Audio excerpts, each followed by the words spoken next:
everyone, Cheek here with another Transformers review, and this is a review that has been a long time coming.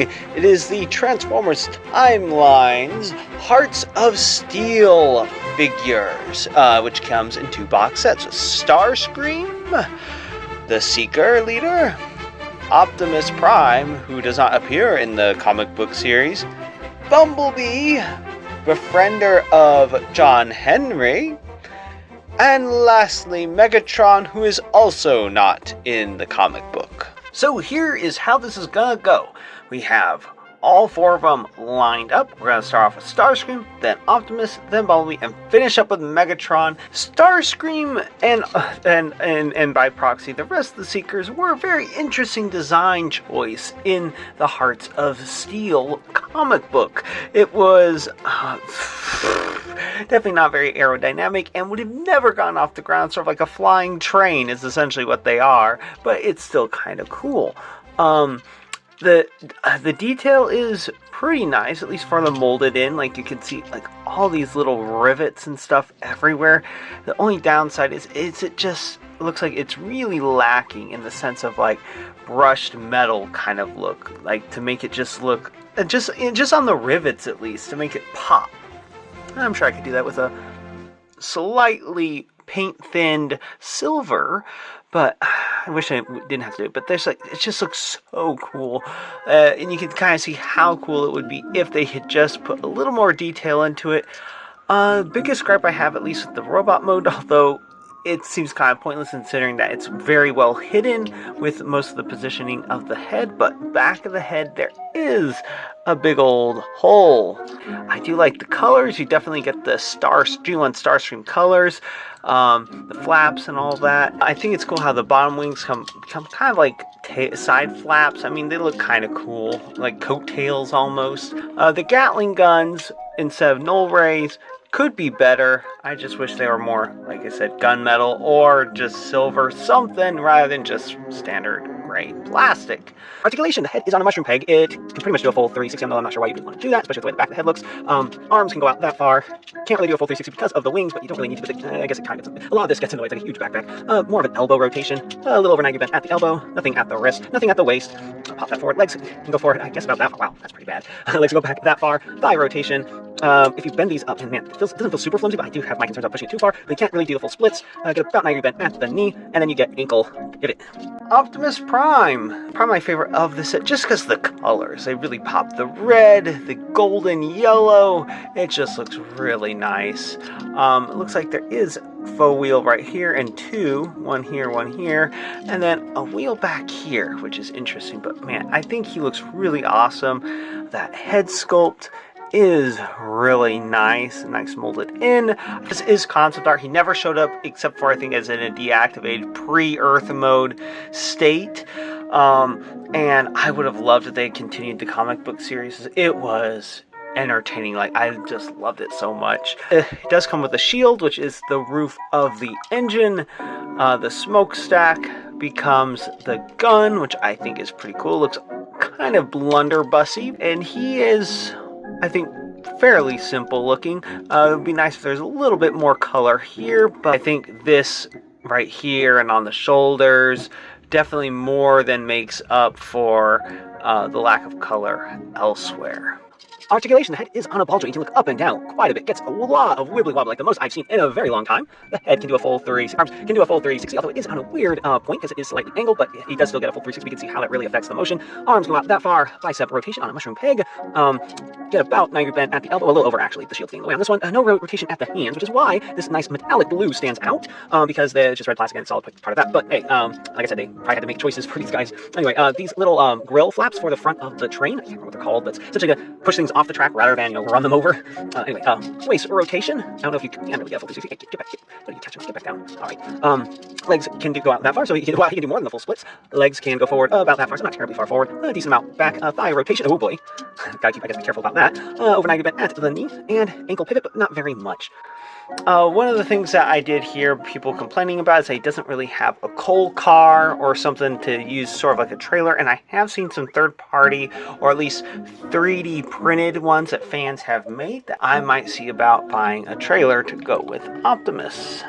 Bumblebee. He is one of my favorites, mainly because he was friends with John Henry, which is an American hero and legend, and they kind of worked together, and it was really cool. I liked the story. First, John Henry was mad because he's like, there's a machine taking my job, and then realized that the machine was, in fact, alive. Then he was like, oh. And then, I guess, had respect for Bumblebee and all that. It was an interesting character dynamic, and yeah, I thought Bumblebee was really cool in that. Focus. The detail on him is pretty nice. I mean, it is pretty much G1 Bumblebee with just rivets on his face. There's not a whole lot change, whereas Starscream and Optimus have visibly different faces. Starscream the most out of them. But Bumblebee's pretty much stays the same. And then he has some gold with the yellow, and the yellow is kind of more of a very light bronzish color. Then he has some silver, and then silver outline, and just some nice gear work in there. And I think that might be another reason why I really like the steampunk Hearts of Steel, is because it reminds me a lot of Vector Prime and automatons and all that, and I think that those are so cool. I think what's really cool is that he has this. Unfortunately, it's not a functioning piston. Most trains don't, which is one of the reasons why I'm actually excited for that Astro train, because the pistons actually do move. And say what you will about the other modes, I think that is awesome, because most of them don't have that. He does come with a little handgun. Looks almost like a rivet gun or something, but it's definitely a very steampunky type weapon. I like the hammer because it kind of makes you think of like him and John Henry, which I think is really cool. There is a couple of Autobot emblems on this hammer. And then he has what looks like B on the sides, although I think they could have done a better job with that first E. I mean, you can kind of tell what it's supposed to be, but whatever. I think this is supposed to either be a hand wheel or for like a hatch, but given on the other side, I think it's supposed to be kind of like a hatch to get in and out, although realistically he's so small, like John Henry hangs off the side of him. Head is on a ball joint. You can look up and down a little bit, gets a decent amount of wobble. Head can do a full 360. Arms go about that far. They can't really do a full 360, but they can get pretty much the whole range of motion. Get bicep rotation. About 90 degree bend at the elbow. No wrist rotation. You get waist rotation, although it does feel like it sits back just a little bit, but that could just be me. Legs go forward that far. Back about that far. You can do about the full splits. Get about over 90 bend at the knee. Thigh rotation. And ankle pivot, although this feels a little stiff and keeps like bouncing back, at least on this one. This one actually is tilting like it should. But yeah, I don't know what's up with that one. I might have to troubleshoot that and see what's going on. As far as which one is more comic book accurate, I spent some time looking at the pictures and stuff. It's a little hard to find. If only I still had my original graphic novel. I don't know where it is. I probably gave it up at some point. I don't know why. If I did, it was a very idiot move. But anyway, I was having a hard time finding pictures. But from what I could tell, this one is actually more accurate, especially with the Autobot emblem on the hammer. Obviously, this one can't do that because of that, but the main thing that I noticed that they did differently, because this guy is still pretty accurate for the most part, is that they did the face in a more stylized approach. Granted, it does look a little more steampunky than this one, but in the comic, he was more closely related to his G1 face. And then another big thing is on the shins, where I said there's the molded in gears. This one does not have that, and he does. I know people are saying that this is like, I haven't transformed him yet, so I don't know necessarily if the engineering is really shared between these two, but saying that they copied it off of this one, the third-party one, but it's like, there's only so many ways that you can make a train transform and look like the way it's supposed to in the comics, but I think that this is pretty cool so far, and we'll see how the vehicle modes compare. And here we have Megatron, leader of the Decepticons, who also didn't make an appearance in the comics, although there was concept art. There's concept art for him to be like a 6-shooter revolver, which would have been really cool, but obviously for safety reasons and legal reasons and XYZ yada yada, they of course went with the cannon look, which it's okay. I do think the fusion cannon looks pretty cool, but I'm not a huge fan of the giant wheels that are on his shoulders. Although I will say, I was immediately surprised at how well these things spin.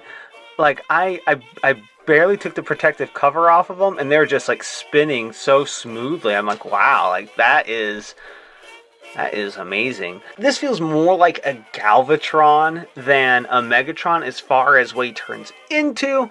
So I think it would have been cool if they had just gone with Galvatron instead of Megatron for the main baddie, or had him as a concept for Galvatron and then had the concept for Megatron. I think that would have been kind of cool.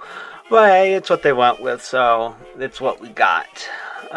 He has a big old nice Decepticon emblem on his chest. He does have the red and silver paint, kind of reminiscent of GU1 Megatron. Overall, though, his colors are darker, but I think that goes well with a vintage cannon. I do believe they were typically a very dark black or a pretty close to black. Although, for the most part, Megatron himself is just a mount for the cannon, because the cannon, this right here, this is the cannon. This is the cannon, and this is what holds the cannon. So he's a glorified cannon mount. I mean, I guess the same could be said about G1 Galvatron, but I think that one somehow doesn't feel like it as much. Articulation. The head is on a bulge. You can look up and down quite a bit. Gets a quite decent wibbly wobbly. Head can do a full 360. Arms can go out that far. Can do a full 360, although the feet's get in the way with a lot of it. Elbow rotation, sort of, not really bicep, double bend at the elbow, so you can bend all the way there. Nothing at the wrist. Waist rotation, legs go forward that far. You can go farther, but I guess not. Back about that far. Thigh rotation, for whatever reason this one's clicking a little. You can do the full splits. Very long legs, like I said. Gets over bent at the knee, and he has just a tiny bit of ankle pivot. I mean, he does feel a little spindly in the legs, because he is a little bit long-limbed. Especially even compared to like Optimus Prime, he does feel kind of scrawny, which is interesting. Maybe that's why they packed him with Bumblebee, because like, well, and also, this is also another thing. I think the reason why they packed, and same with the next timelines that they're doing, which I know they've released one of them at least, and I think they're about to release, if they haven't already, the Megatron and Bumblebee. But for like the Japanese, where Optimus is an ox cart, Starscream's like a bird of some kind, and then Megatron's like a boar demon, and then Bumblebee's like a flying squirrel. Like, I am excited to get those at some point.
And after somewhat of an ordeal, I have all 4 of them in their vehicle modes, or alt modes at least, as I wouldn't really call a cannon a vehicle. But here we have Starscream. His jet mode is very interesting.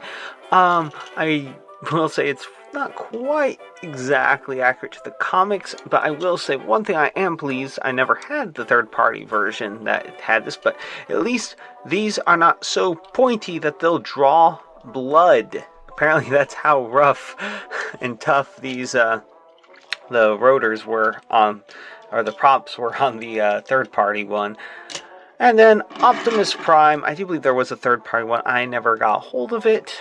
My biggest gripe about the vehicle mode, though, is the main smokestack, the gun, how it just sits here. And it feels like it might be my copy. Maybe it's designed this way. I don't know. It just feels like it's tilted just a little bit too far forward. I don't like that. And it is a little hard to get to sit just quite right. And I'm just afraid that's not going to want to stay on anymore after a relatively brief time. The shield does stay on fairly well, but for whatever reason this side was having trouble transforming. But I think he's okay. He does roll around, I guess, although it's kind of hard to see because most of the wheels are obscured. And then Bumblebee, yes, definitely transforms a bit differently, a little more simple in some ways, but also a little more complex in others than the third-party one. Definitely more detailed. Let's go ahead and bring the other one in. But I will say, the third-party one does it better with having a track, which I think is really cool. It would have been nice if they could have had, and it wouldn't even have to be like a full track. It could be something like this, and maybe have a piece in each set where you have half of it in one of the packs and half of it in the other one to encourage fans to get both packs, and then you have a track to put at least Optimus and Bumblebee on. I will say, Bumblebee does hold together better than the third-party counterpart. I will say that, even though he was tricky to transform. The biggest thing that I was screwing up was that the upper arms weren't quite pressed in where they needed to be for the head to have clearance to go into here. So I was pushing and pushing, and the clearance wasn't quite being met. But overall, I think he has a nice little train mode, and weapon storage is here and here. Unfortunately, he is a little too small to properly utilize this track, but I guess you could have him sitting on there. Now, let's see about Optimus. Optimus, it looks like he might be slightly too big, but I mean, if you have him sit on there just right, you could probably have him use this track. But yeah, that's the only thing about train formers, is when they don't have any tracks, it feels just a little bit weird. But I think they are pretty cool. Another thing about Starscream, going back to me, I know I probably should have finished talking about him, but I did realize I didn't try rolling him, but he doesn't really roll all that well. And you can tell how this thing wouldn't be able to fly, because it's like all heavy riveted metal. It's not like it's fabric or anything light like wood and all that like original biplanes were.